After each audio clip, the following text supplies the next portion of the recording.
Prof Ferry, wah, Thank you. salaman dulu kita. Wah. Mantap nih, mantap. Nih senior ekonom gitu ya. Gua kaget gitu ya waktu gua lagi ngajar. Jadi ngajar di SFM. Jadi di SFM itu ada ratusan pengusaha waktu itu Betul. ya. Lebih dari 100 itu. Ini ada orang siapa di depan gitu ya. Wah, ini gawat senior. Senior kita di ekonomi gitu ya. Prof Ferry luar biasa. Lama menghilang kita ya, lama hilang, kita nggak komunikasi, sibuk masing-masing. Yes. Tahu-tahu muncul lagi nih di YouTube. Lah, ini orang ini lah. Troublemaker. Luar biasa. Tapi bawa insight yang gue sedikit baik setuju bos. Setuju lah. Gue ya kita tahu lah gitu ya.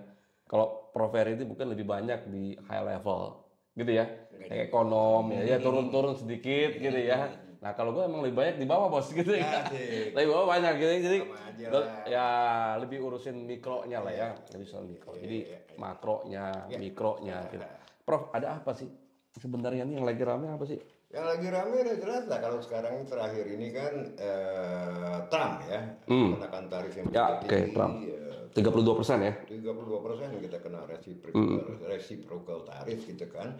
Nah ini udah pada gelisah ya kan, untung market kita tutup ya kan, kalau enggak kita ikut Dow Jones saja udah jebol ke 38.000 ya. Betul. 5% jebol gitu kan ya.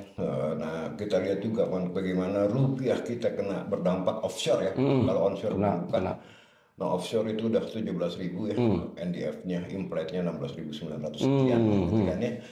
Nah rupiah sangat drastis kena hit daripada Trump policy dan ya, kemarin juga banyak wawancara mengenai apa yang harus dilakukan oleh pemerintah ya kan menghadapi situasi global yang sangat negatif, sangat kacau ya kan.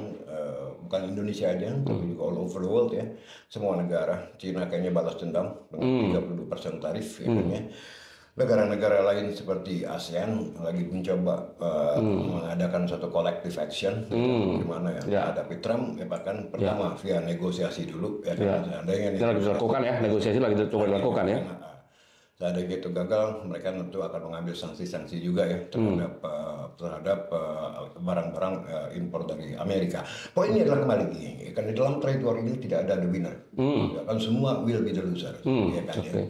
Nah kita itu dari game teori pun kita bisa inilah rancang ya bahwa semua akan will be the losers gitu kan. The point is masalahnya bukan cuma the losers itu end result, ya kan.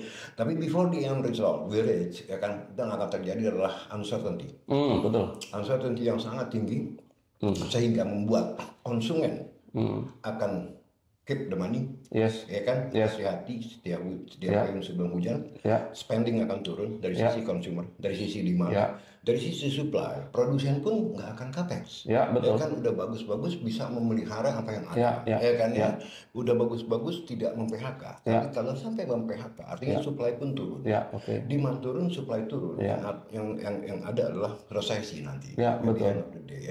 Nah ini yang menjadi hot issue. Nah kita menjadi masalah karena apa? Sebelum Trump mengenakan tarif, kita mengumumkan tarif ini, kita udah didera oleh berbagai isu, ya kan, terutama isu mengenai Danantara, ya kan, yang buat market kita jebol, ya kan, karena masuknya bank-bank ke dalam Danantara, ya kan. Yang kedua mengenai makan bergizi gratis, ya kan, yang jumlahnya sangat fantastis, 300 triliun menurut Ketua BGN Hadadan Hindayana, ya kan, sementara kita nggak punya uang. Ya kan, jadi bagaimana masyarakat bisa percaya, terutama investor, akan kekuatan fiskal kita, akan menopang program-program yang boleh dibilang sangat fantastis jumlahnya dan tidak ada manfaatnya sama sekali, ya kan. Makan bergizi gratis boleh kita debat lah, kita diskusi ya, nggak ada manfaatnya sama sekali, itu myopia. Kalau ngomong stunting itu setelah 2 tahun nggak bisa diobatin, ya kan.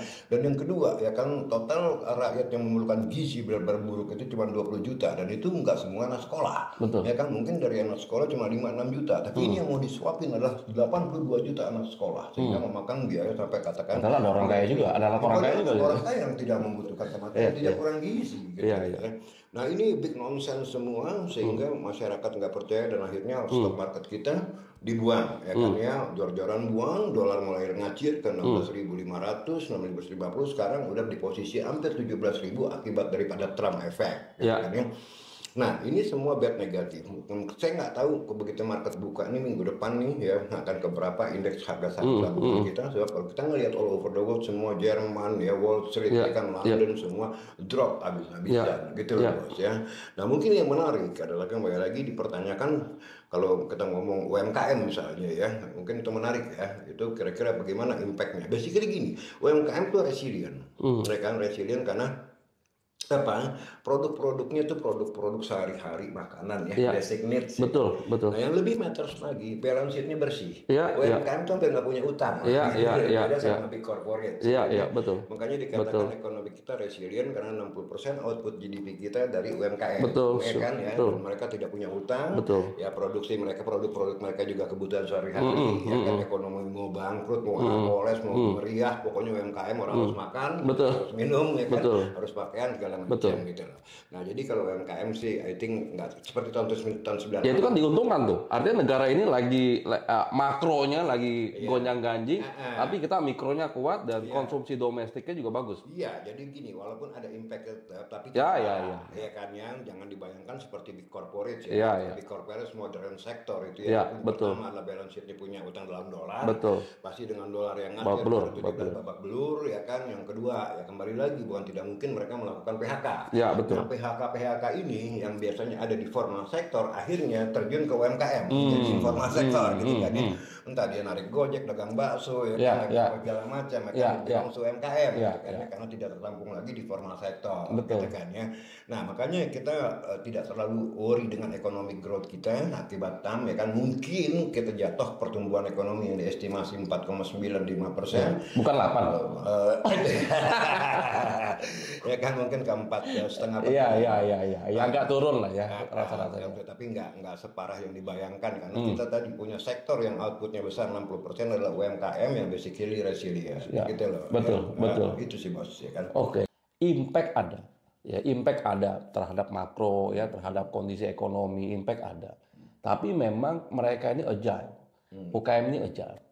Agile dari mana? Kalau kita lihat dari misalkan nih dari sisi cost structure-nya lah. Cost structure-nya ini sangat fleksibel. Ya kalau kita belajar di financial ada yang namanya cost structure and flexibility. Gitu ya. Jadi mereka ini bisa merubah dengan cepat. Jadi yang tadinya dia fixed cost, begitu lagi turun dijadiin variabel. Misalnya katakannya dia punya labor. Ini turun nih gaji lu juga fleksibel. Ya ada yang diturunkan langsung cepat. Jadi dalam hitungan sehari 2 hari dia bisa langsung cutting cost tuh. Yang kedua dia bisa merubah. Jadi kalau kita di financial kalau gue ya kadang-kadang gue suka juga nih sama konten-kontennya Prof ini. Kita ini kan membuat sesuatu yang rumit menjadi simple, easy to understand kan gitu ya. Karena belajar ekonomi, belajar financial tuh orang tuh udah alergi duluan tuh. Males nih apaan sih hitung-hitungan nggak jelas, nggak ada uangnya. Kan gitu ya. Ngomongin triliun, gue nggak punya duit triliun sekali. Jadi padahal financial tuh fun gitu ya, menarik gitu ya. Dan logik betul kan? Itu sangat-sangat logik. Nah kalau kita di UKM, kalau kondisi kayak gini, biasanya kalau gue ngajarinnya, cost itu cuma 3 aja nyikapinnya. Yang pertama, lu cut, lu reduce. Yang kedua, lu change, dari fix ke variable, variable ke fix. Yang ketiga, lu move, lu pindahkan. Yang tadinya ada di laba rugi, lu pindahin ke neraca. Ke balance sheet, lu kapitalisasi. Kan gitu. Jadi kalau lu mau bagusin laba rugi, caranya banyak. Gitu ya, lu kurangin biayanya. Yang tadinya 10 jadi 9 gitu ya. Yang kedua lu rubah fix ke variabel atau sebaliknya tergantung skalanya. Yang ketiga adalah lu rubah yang tadinya ada di cost lu rubahin ke neraca. Lu capitalize. Yang tadinya misalkan ada contoh beban sewa. Kenapa nggak jadi sewa dibayar di muka? Keluarnya lewat amortisasi. EBITDA lu jadi bagus kan gitu kan. EBITDA lu jadi bagus. Yang tadinya lu marketingnya kegedean, lu pindahin ke agency minta kontrak setahun ya kan, kontraknya lu jadiin intangible asset kan gitu kan, lalu keluarnya lewat amortisasi, EBITDA lu jadi bagus, EBITDA jadi bagus tinggal dikali 10, valuasi lu bagus kan gitu. Financial engineering. Kita engineer. Oke, jadi UKM memang secara bisnis lebih fleksibel. Yang kedua dia di luar radar. Di luar radar. Ya, jadi radar lu mau peraturan dibuat untuk dijalankan gitu ya. Tapi di UKM dia lebih fleksibel, Bos. Dan ya kayaknya rasa-rasanya pemerintah itu ya UKM ya udahlah gitu loh. Karena pemerintah juga takut UKM bangkrut. Contoh misalkan kalau penerapan pajak diterapkan ke UKM 100% compliance, UKM harus compliance sama tax. Gimana nasibnya UKM? Hancur kan dia. Dia berat, padahal negara 60% dari sana. Gitu. Jadi kayaknya negara juga dengan UKM soal kayak gini-ginian juga antara ngelihat dan nggak ngelihat kan gitu kan? Ya gini, negara harus sadar bahwa UMKM itu tempat menciptakan lapangan kerja. Betul. 97%, 97% ya tenaga kerja Indonesia di sektor. Karena ini adalah kembali lagi labor intensif pertama. Betul. Ya kan. Yang kedua, manakala di formal sektor terjadi PHK, biasanya mereka lari ke informal sektor yang namanya UMKM. Betul. Ya. Aku lebih prefer sebetulnya negara nggak usah nge-charge pajak apa-apa dari UMKM gitu loh, karena mereka pahlawan-pahlawan ekonomi kita. Gitu kan ya. Walaupun sekarang pajak kreditnya kan ditentukan cuma sampai berapa omset 4, sekian. 4,8 ya kan 4,8 baru dikenakan gitu. Tapi basically pemerintah lebih baik fokus ke modern sektor, masalah pajak ya kan ya, big corporate ya kan. Nah ini UMKM juga yang kedua. UMKM juga kan kalau kita ngelihat kalau untuk laporan pajak kan mereka harus pandai tadi yang seperti Mas Yusuf bilang ya kan, bikin pembukuan. Ini kan masih sangat kagok sekali. Betul, ya kan ya untuk UMKM memberikan laporan keuangan, bikin neraca, balance income statement, capital statement. Buat mereka juga nggak worth doing sebetulnya ya karena terlalu small bisnisnya. Jadi kadang-kadang nih yang diambil duit dari kas buat anaknya sekolah, nggak peduli, jadi susah gitu marginnya kan. Pendapatan dari mereka kan, kayak gitu-gitu ya. Menurut aku sangat wise kalau pemerintah membebaskan lah ya UMKM ya. Yang fokusnya kalau mau pendapatan negara tuh dari modern sektor dengan big corporate saya tidak. Nah ini mungkin kaitannya dengan Danantara kali. Kalau misalkan kan pilihannya cuma dua, pendapatan negara itu dari pajak atau non pajak kan gitu kan. Nah kalau dari pajak ya mau nggak mau kalau semuanya dibuatin wajib pajak, termasuk sektor mikro, sektor informal, semuanya dipajakin gitu ya. Oke pendapatan negara naik gitu. Ini basically basic tax-nya kalau untuk small and medium enterprises itu hampir sama sekali nihil lah untuk dipajakin. Mereka kan juga sebetulnya exist to survive, ya kan? Ya, exist to survive itu beda dengan orang-orang yang di modern sektor. Exist to make money, ya kan ya? Kalau ini kan UMKM ya syukur-syukur mereka bisa sekolahin anaknya, ya kan? Kebutuhan sehari-hari mereka bisa nyuapin semua mulut yang ada di rumahnya, nggak bermimpi besok jadi konglomerat kan gitu ya kan? Nah beda sama formal sektor gitu loh. Jadi ini special case, pemerintah nggak usah terlalu ribet budak-budak pajak dari UMKM ya kan, tapi dari big corporate gitu loh ya. Nah kembali lagi ke masalah penerimaan negara. Kalau ngomong pendapatan dari negara ya, pajak maupun bukan pajak, itu yang harus dikejar adalah kebocoran-kebocoran ya kan ya, dari big corporate, pemain sawit lah, pemain batu bara, bahkan cross border ekonomi itu ya kan, yang lalu lintas perdagangan antar negara lewat laut itu banyak sekali kebocorannya. Ya karena terlalu banyak instansi yang manusia, ada polisi air, ada Bakamlo, ada berapa 9 instansi dan you know lah instansi pemerintah kan maaf aja ya moral hazardnya tinggi. Ya karena aku udah hitung kalau ini dibenahin administration sistemnya kepabeanan itu negara bisa menyelamatkan uang 300 triliun lebih loh pendapatan tambahannya akibat kebocoran yang terjadi di lapangan gitu loh. Tapi masalahnya mereka nggak aware of that ya. Maaf aja nih yang diangkat menjadi badan penerimaan negara misalnya di Kemenq sebagai wakil Menq itu Anggito Abdurrahman awalnya menurut aku salah. Anggito nggak punya basic accounting kan backgroundnya bukan di situ gitu loh ya, di makroekonomi mana paham gitu administrasi ini gitu ya. Sedangkan banyak kebocoran yang bisa diselamatkan. Jadi pemerintah pun dalam menunjuk orang di dalam birokrasinya bukan orang yang tepat. Sorry aja ya, Anggito is my friend ya, tapi bukan dia yang harus tangan itu gitu loh ya. Nah balik lagi ke tadi masalah pajak yang memang seruntulan di sekarang lagi sliding down. Kita lihat walaupun kemarin ada Cortex ya masalah 30% itu turun ya penerimaan pajak kuartal 1 ya. Itu sampai Februari kemarin turun 30% walaupun dengan Cortex ya ada kasus ya, tapi tanpa Cortex pun memang trennya itu memang turun gitu loh ya. Nah, kalau pemerintah tidak bisa memanage keuangannya, pendapatan pajak dan non pajak turun, sementara pengeluaran naik terus, defisit naik terus, ini bencana, Bos. Ini bencana. Oke. Gitu. Lanjut. Danantara apa sih tujuannya dibuat? Gini, Danantara itu kan itu dibuat dengan tujuan bahwa BUMN ini suatu saat Kemeneknya harus dibubarkan, ya kan? Karena berbagai macam dianggap banyak berbagai macam kasus lah, ya kan dalam BUMN. Kan kita lihat lah ya. Kasus Pertamina, kasus LPEI, wah segala macam kasus. Ini bukannya tadi yang rencananya mau dibikin kayak badan penerimaan negara gitu ya? Bukan, itu BPN sendiri lagi, Bos. Oke. Nah, sayangnya orang-orang yang merancang Danantara ini melihatnya cuma kepada total aset BUMN. Yang dikatakan sampai mencapai 14.000 triliun atau sekitar 900 miliar US dollar, ya kan? Sehingga mereka berpikir dengan aset yang sebesar ini mereka bisa minjam duit, ya kan? Dengan menjaminkan aset-aset ini dan duit yang dipinjam itu untuk membangun macam-macam, misalkan hilirisasi A, B, C, D, ya kan, bikin pabrik baterai untuk EV, refinery minyak, ya kan, bla bla bla lah, begitu banyaknya gitu kan.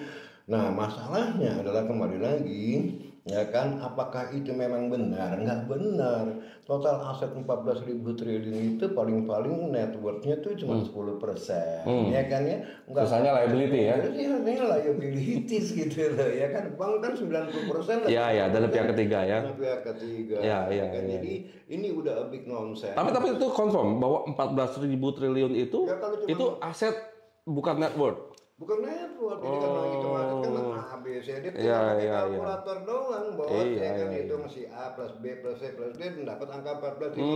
Dan ini nggak usah sekolah tinggi-tinggi, cukup SD. Liability-nya nggak dihitung ya, nggak dikurangin. Liability nggak dikeluarin, ya kan. Tapi more than that adalah kembali, kalau kita mau minjem duit dengan jalan sekuritisasi suatu aset, ya kan, itu kuncinya bukan di total aset, ya kan, tapi di enterprise value, ya kan, EV-nya, ya kan ya. Nah ini kalau di EV-nya jelas dan mereka udah punya value, baru based on that value mereka bisa sekuritisasi. Ini kan total asetnya busuk-busuk, nggak punya EV, nggak ada EV-nya, maka siapa yang mau minjemin duit dengan jaminan aset-aset yang tidak jelas dan bahkan zero value-nya. Nah, ini kesalahan mereka yang merancang. Jadi ini menghitung 14 triliun ini based on balance sheet doang. Balance sheet doang. Jadi nggak dihitung internal value-nya berapa, equity value-nya berapa, kayak gitu. Kan kekelewatan gitu. Iya. Nah, itu buat teman-teman yang UKM nih gitu ya. Beda menghitung antara kalau orang accounting taunya tuh book value. Exactly. Kalau orang financial ngertinya equity value kan gitu ya. Ngitungnya sama sih, mirip sama ya. Cuma dia ngitungnya menggunakan enterprise value. Nah itu kita ngomong panjang lah nanti soal itu ya. Ada value. Ya. Kan demikian based on the EV dan you have the equity value, baru orang mau ngasih pinjam duit. Ya kan, misalnya jelas nih ada marketnya nih, ada prospeknya, ada prospeknya kan, dia lagi cash flow-nya. Betul. Jadi nggak sederhana ngitung total aset lantas dibilang wah kita bisa membangun ekonomi sampai 8%, dari mana? Aset nganggur semua. Asetnya busuk-busuk. Ya.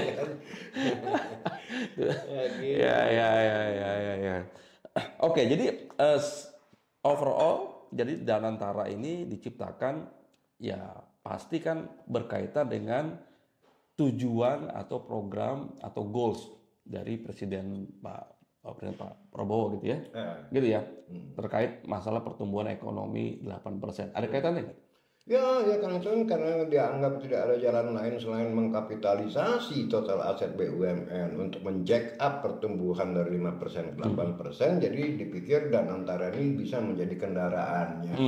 Padahal kan aku bilang begini aja lah, kalau memang you bisa mendapatkan uang, pergi aja ke London, ke New York untuk fundraising yang namanya roadshow. Ada nggak yang mau minjemin duit dengan jaminan aset seperti ini? Satu. Yang kedua, ada nggak proyek-proyek yang seksi, ya kan? betul, betul. Nah, kalau fundraising kan kita IKN nggak seksi emang. Itu different story lah ya. Nah, kalau kita lihat kan orang, kalau aku juga sering fundraising untuk my clients ya, yang dilihat adalah how sexy it is your project gitu kan. Nggak, aset tuh nggak penting bos, basically kadang-kadang ya kan. Orang ingin tahu seksi apa enggak, cash flow lu bagaimana nih ke depan, lu jadi berapa, URL jadi berapa, betul. Nah, itu yang dilihat bukan aset. Nggak gini kan. Rosan kan orang investment banker juga, dia juga kan ngerti soal kayak gitu. Ya, tapi kalau posisi dia dalam keadaan harus menerima dan antara, misalnya ya, walaupun mungkin dalam hatinya juga ketawa misalnya, ya kan, dia sebagai orang yang dipercaya, ya mungkin juga dia fait accompli nggak bisa apa-apa. Ya harusnya kan Rosan paham lah. Iya dong, dia paham lah apa yang disebutkan tadi. Artinya dia juga investor, ya kan? Dia juga di capital market, dia juga paham nih mana nih barang-barang yang seksi yang bisa dia invest gitu kan?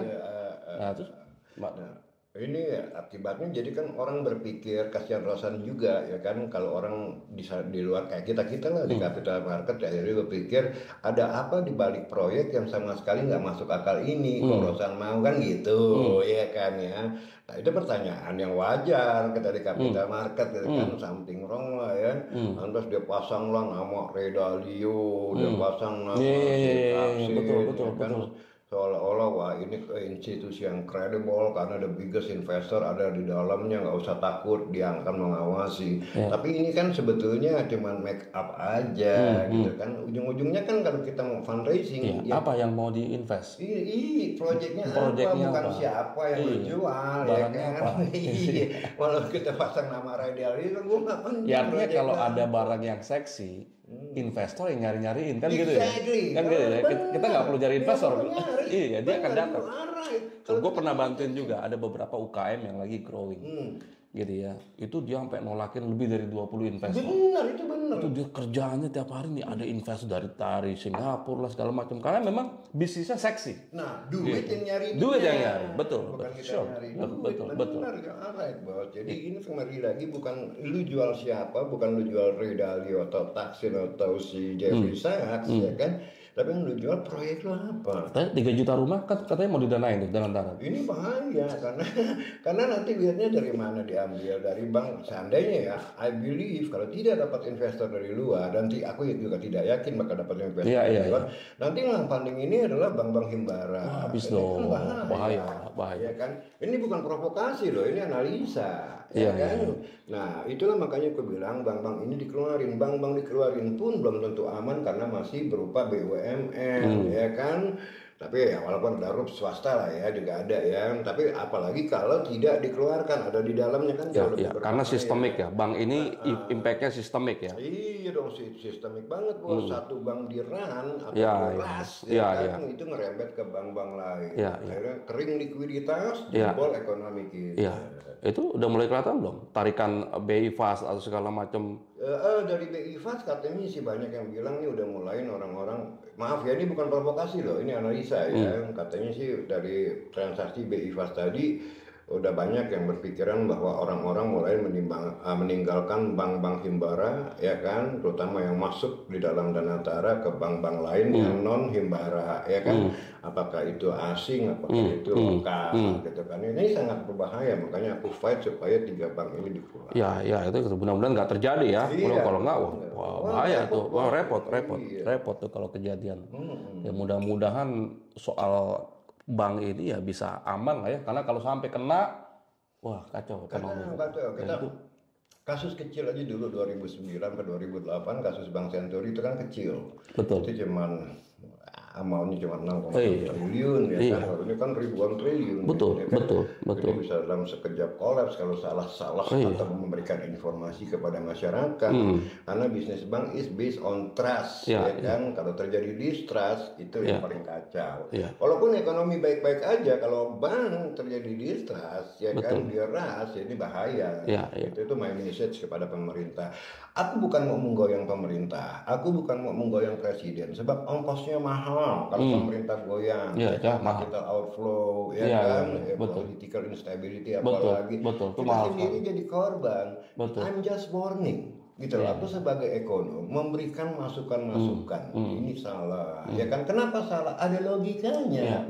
Seperti misalnya pada waktu terjadi crash 18 Maret lalu, kan aku udah bilang ini bentar lagi crash nih, bank-bank dijualin segala macam sahamnya sampai drop, ya kan, puluhan persen loh, ya kan, 28%, 30% segala macam. Bentar lagi crash, terjadi crash. Karena my analysis is based on fakta and logika, gitu loh ya. Jadi nggak cuma sekedar asal omong, ada logikanya di situ. Nah ini be cautious dengan cara-cara seperti ini, apalagi sekarang kita menghadapi yang namanya external shocks, ya dari US, ya kan ya, rupiah udah mulai tergelincir ke 17.000 loh, ya kan ya. Nah sekarang harus kita tunggu kiat apa yang pemerintah akan lakukan bersama nanti Bank Sentral BI untuk menjaga rupiah tidak tergelincir ke 20.000, gitu loh ya. Nah, ini karena dolar pindah ke Amerika bukan sih?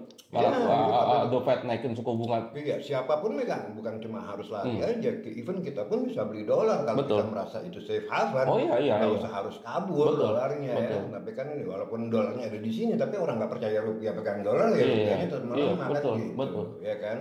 Nah ini bahaya gitu loh. Jadi my message this, kembali lagi aku tidak berniat menggoyang pemerintah, tidak apalagi presiden, sebab bahaya kalau terjadi kevakuman. Itu bahaya, kan? Tapi please take it into account what I'm saying now. Oke. Kita coba dari makronya nih ke mikroin. Ini kalau pengalaman gua nih di mikro ya, teman-teman UKM gitu ya. Ada makro ini penting kita pelajari. Lalu kita adjust strategi kita. Jadi kan kita mengadjust strategi kita setelah kita melihat kondisi di luar seperti apa. Let's say misalnya, gue selalu bilang tuh kalau di kelas tuh, kalau sebuah industri itu lagi decline, maka satu-satunya cara untuk bertumbuh adalah caplok kue orang lain, misalnya either lu akuisisi kayak atau segala macam, mumpung harganya lagi murah kan gitu ya. Or sekarang misalkan nih, ketika di industri itu lagi decline dan lu pengen tumbuh, gitu ya, artinya lu harus siap dengan resikonya. Betul ya. Artinya market ini lagi ngeri nih. Di mana orang tuh lagi hati-hati kan gitu ya, orang lagi hati-hati.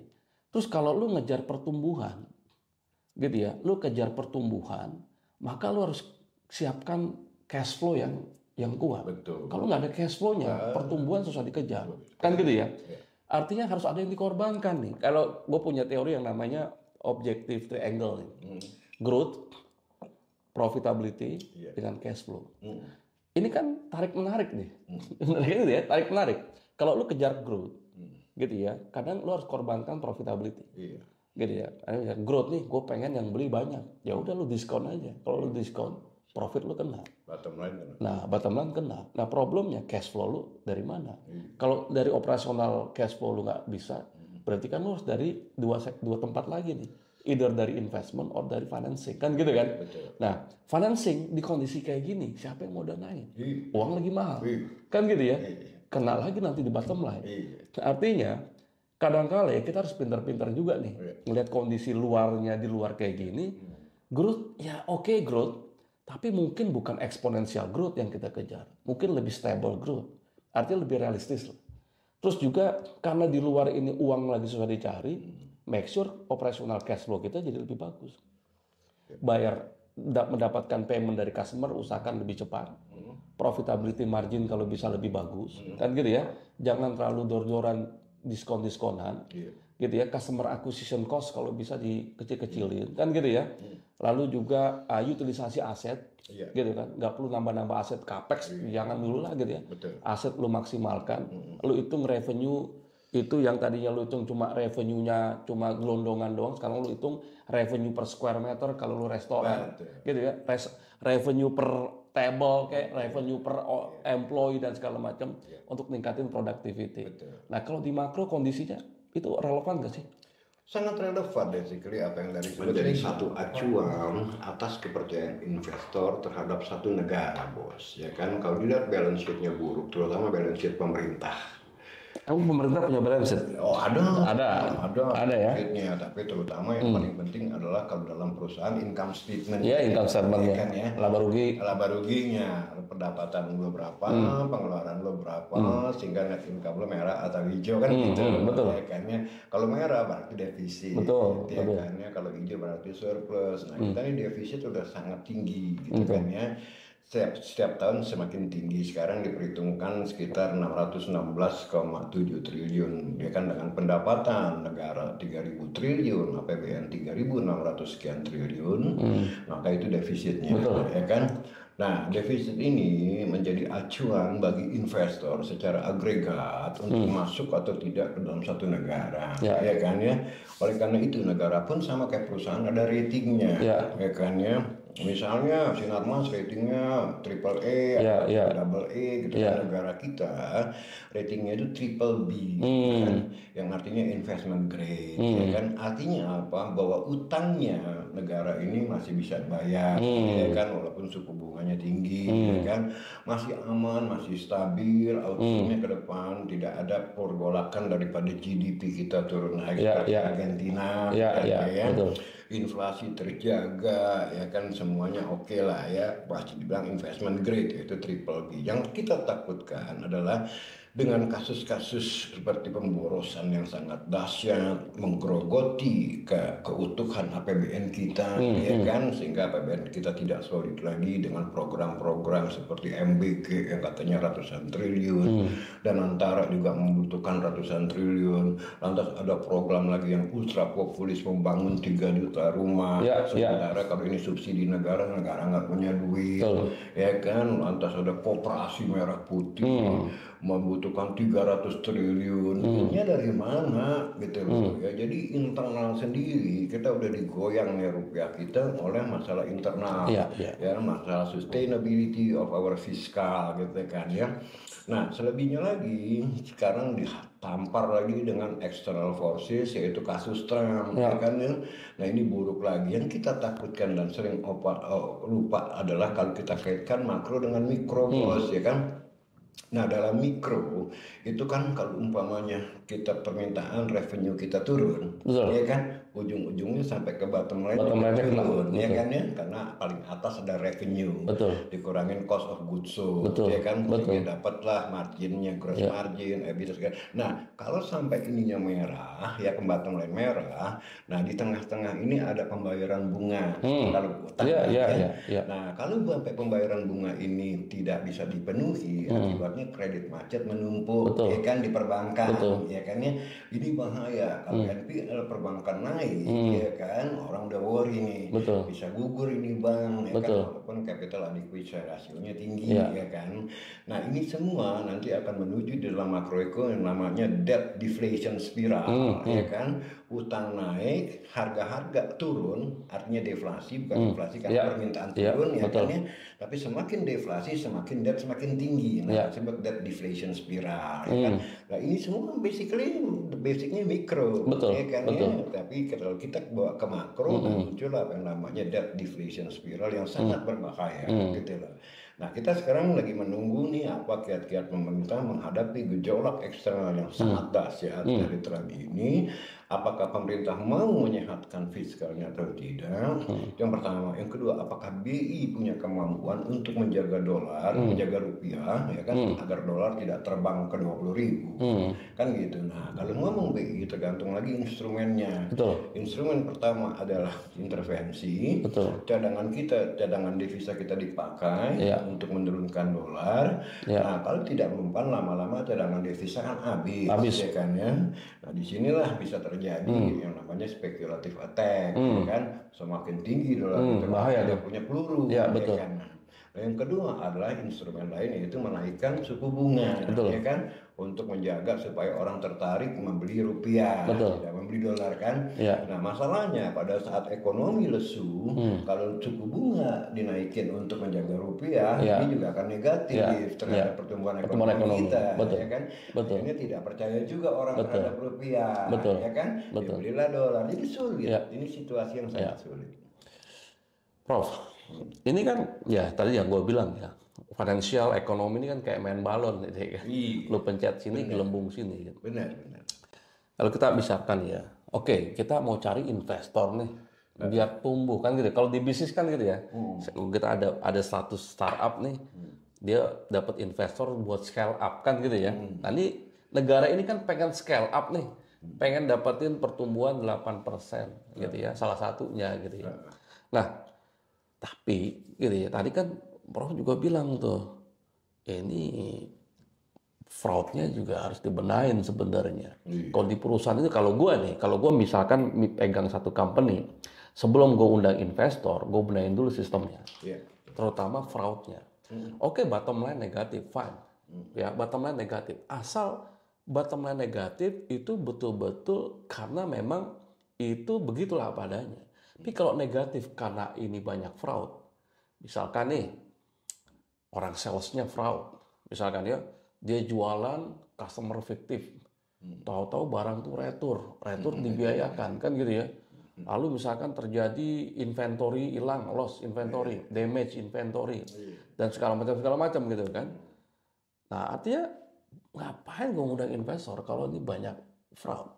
Nah, kenapa? Misalkan gini, defisit tadi, kalau misalkan fraudnya kita benahin, harusnya bisa. Banyak bocoran di mana-mana ya. Di defisit gini, pemerintah ingin menaikkan yang namanya tax ratio terhadap GDP. Sekarang kan sekitar 10,2% ya. Nah, caranya bagaimana? Ya, caranya tentu satu, menaikkan tax ratio adalah dengan mengejar pendapatan negara dari pajak dan non-pajak. Ya. Pendapatan negara tidak harus mendapat lebih dengan menaikkan pajak, tapi bagaimana menutup kebocoran-kebocoran yang tadi fraud tadi, ya kan? Nah, saya kasih contoh, misalnya cross border ekonomi, ya kan, transaksi perdagangan lewat laut, ya kan, ya. Misalnya dari Indonesia, dari Jakarta atau dari Riau, ya kan, Batam ke Singapura, ke Thailand, ke Vietnam, itu kan melalui laut, ya kan. Ini banyak tidak terdeteksi, gitu ya. Ini banyak sekali kebocoran negara, sampai my estimate itu bisa 300 sampai 350 triliun loh. Ya kan? Ini kan bisa bisa gitu loh, tanpa menaikkan pajak, ya kan. Tapi sekarang masalahnya pemerintahnya, kalau menurut saya tidak paham, tidak ada manpowernya yang paham untuk mengejar itu. Jadi masalah Indonesia ini dua, masalah institusi dan masalah manpower ya. Masalah institusi tadi, mendirikan lembaga-lembaga ekonomi yang salah kaprah, ya kan, seperti makan bergizi gratis, BGN, ya kan, dan Antara, nggak ada manfaatnya. Sorry to say that, ya kan. Antara nggak akan gampang fundraising untuk membangun proyek-proyek walaupun asetnya jumlahnya 14.000 triliun. Misalkan duit tadi, Bro, duit yang tadi nih, misalkan makan gratis, duitnya kita gunakan untuk penegakan hukum. Itu lebih berguna ketimbang ini jadi tokai. Investor jadi lebih percaya. Exactly, ya kan. Kembali lagi yang gini, ini udah jelas given the fact makan bergizi gratis ini adalah pemborosan yang maha dahsyat dan tidak ada manfaatnya. Satu, ya kan. Maka uang yang tadinya harusnya buat makan bergizi gratis kita pakai apa? Kita bangun sistem, ya kan. Dari masalah hukum, tadi cross border ekonomi, ya kan, untuk mendongkrak pendapatan negara, ya kan. Kalau hukum kan untuk meningkatkan kepercayaan suatu negara di mata asing. Tanpa rule of law orang nggak mau lah.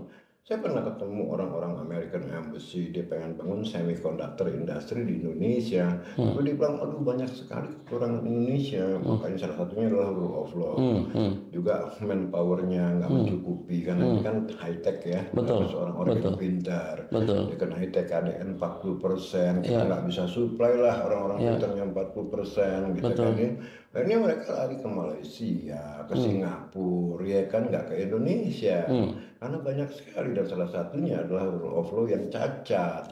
Ya, undang-undang regulasi aja bisa changing every day. Ya, misalnya ini udah masuk nih satu IPP RUPTL dengan rate dari PPA, kalau kontrak sama PLN sekian belas persen, tahu-tahu ganti menteri ganti lagi PPA-nya, padahal kita udah bangun proyeknya. Akhirnya nggak masuk PPA. Betul, bahaya. Investor ngeri dong kalau kayak gitu. signifikan. Ini pengalaman aku pribadi loh. Iya. Jadi kayak gini-gini yang bikin Indonesia tuh tidak diminati oleh investor asing berupa foreign direct investment. Ya itu kan artinya kalau misalkan dana yang tadi itu kita gunakan ya untuk perbaiki hukumnya, gitu ya. Itu jauh lebih berguna. Itu jangka panjang. Jangka panjangnya impactful. Walaupun mafia hukum memang nggak gampang ya, tapi at least kalau kita bisa dengan teknologi kita bisa membenahi. Sekarang kan eranya teknologi ya, kita bisa membenahi dan membuat transparansi dalam kasus hukum ya kan. Itu masih lebih berguna ketimbang ngasih makan orang yang tidak perlu gitu loh. Ini kan kalau dibilang 82 juta manusia harus dikasih makan, lah nggak semua orang perlu. Gila, anak-anak orang kaya itu dikasih menu yang semua 10.000 kan muntah lama-lama. Iya kan? Kayak gitu. Tapi kan udah terlanjur janji, gimana dong? Enggak, dirasionalisasi aja, nggak usah dibatalin, bikin sistem kupon, berikan kepada daerah-daerah tertinggal, terutama di Indonesia Timur, pedesaan, dan mungkin juga anak-anak jalanan, ya kan, di kota-kota besar yang nggak mampu orang tuanya menyekolahkan, tapi mereka butuh makan, paling-paling cuma perlu budget 5 T sampai 10 T, nggak 300 T. Nggak, itu juga nggak melanggar janji kampanye juga. Kan masih oke lah kita deliver gitu ya, dan kita fokus ke program yang lebih strategis. Iya kan nggak dibatalin. Ini kan memang ada, tapi dengan sistem yang memang tepat sasaran ya kan, tidak terjadi pemborosan. Ini kan kalau pemborosan terjadi walaupun deliver kampanye juga kan duit rakyat yang dipakai. Betul. Duit pribadi. Betul. Kalau Danantara bagusnya diapain? Oh, Danantara gini lah, Danantara ini sebetulnya bisnis modelnya salah. Harus dirubah bisnis modelnya, bos. Tapi aku nggak akan cerita bagaimana di sini. Masih mungkin untuk dibenahin bisnis modelnya supaya tidak dicurigai oleh masyarakat. Dan yang kedua, masih mungkin untuk mendapatkan dana kalau kita roadshow untuk fundraising project based dengan bisnis model yang tidak seperti ini. Ya kan, aku bisa robah lah bisnis modelnya. Ya kan. Yang kedua, bank-bank pun aman lah dalam Danantara. Ya kan, yang nggak usah khawatir dengan bisnis model yang baru. Ya kan ya. Yang ketiga, manpower juga kan nanti juga nggak terlalu berfungsi kalau kita bikin sistem di dalamnya. Mau siapapun di sana nggak masalah apakah orang politik atau monyet atau apa, karena sistem yang bekerja gitu, bos. Jadi antara nggak bisa dibatalin. Oke, fine, tapi dirubah bisnis model. Dirubah bisnis model. Iya, bos. Oke. Jadi masih mungkin lah ya. Masih mungkin. Kan dibatalin nggak mungkin. Ibarat bayi ini udah keluar nggak bisa dimasukin lagi ke perut. Prof Ferry pernah bilang harusnya nggak perlu super holding, cukup SPV gitu. Iya, cukup SPV project base kayak INA ya. INA kan itu kan SPV ya, sovereign wealth fund juga. Kenapa nggak dikembangkan? Oke, karena INA terlalu kecil ya kita bikin lagi SPV tergantung proyek yang mau kita bangun, ya kan? Nah, begitu SPV ini aku bikin misalnya Green Fund, SPV untuk membangun ekosistem, development hutan, mangrove, ya kan, gambut segala macam ini satu SPV. Betul. Aku mau bikin tourism fund, bangun turisme industri, bikin SPV sendiri, namanya Ecotourism Fund. Jadi nanti berdasarkan SPV yang independen in satu-satu project base, dibikinlah super holding atas SPV itu loh. Padahal kita bahas di WA ya kemarin ya. Jadi kita bikin SPV. Ini kan SPV itu kalau ini correct me Pak Afron ya. Kalau di bisnis itu kadang-kala ada satu bisnis dia itu bikin satu anak perusahaan gitu ya. Non-man core bisnisnya gitu ya, di luar core-nya dia. Yang biasanya itu untuk macam-macam nih, apakah untuk efisiensi pajak kah, ataukah untuk manajemen risiko kah, ataukah mau utilisasi asetnya dan segala macam. Kan kayak gitu ya kira-kira ya. Paham. Nggak masalah kalau itu. SPV ini kan memang tujuannya adalah kalau kembali mau mengembangkan pertumbuhan ekonomi kita ya. Ini kan proyek yang harus kita bangun, ya kan ya. Nah, SPV ini nanti kita bisa menggandeng investor asing yang tertarik, karena juga sifatnya kan nggak terlalu bombastis ya kan. Kita bisa stripping lah satu-satu ya di dalam cycle-nya, ya kan, proyek itu. Sampai cycle mana dijadi duit, sampai cycle mana seri B keluar, sampai cycle mana seri C keluar, ya kan, dalam fundraising ya kan, ya. Long term tapi kita bisa stripping, ya sama lah kayak startup gitu kan ya. Nah, negara dari dividennya kita bisa masukin kemari tanpa tolong APBN. Dari BDV ada BUMN kita masukin ke sini ke dalam SPV misalnya 20-25% untuk satu proyek, selebihnya 75% bisa asing bisa swasta tapi investor yang betul. Betul. Kayak tadi saya bilang saya mau bangun green fund, saya mau bangun tourism fund, dan tourism fund saya akan roadshow, saya ambil Indoman Fund seperti Belanda dan apakah mau kita bangun Indonesia Timur, itu lebih manageable bos, lebih transparan, lebih gampang auditnya, lebih gampang governance ketimbang satu super holding dengan 14.000 triliun total aset yang sebetulnya busuk semua gitu kan rata-rata. Ya kalau strategic planningnya Dirgantara udah keluar belum sih? Dia mau ngapa-ngapain aja? Kalau hari gini mau bangun apa yang besar-besaran gitu loh ya kan dunia lagi kacau. Iya, artinya kan mereka udah Dirgantara udah kebangun nih rumah yang mewah, istana yang megah kan gitu ya, dengan orang-orang di mereka kita mau ngapain kan gitu kan? Itu simple lah. Dengan dunia yang lagi kacau sekarang ini.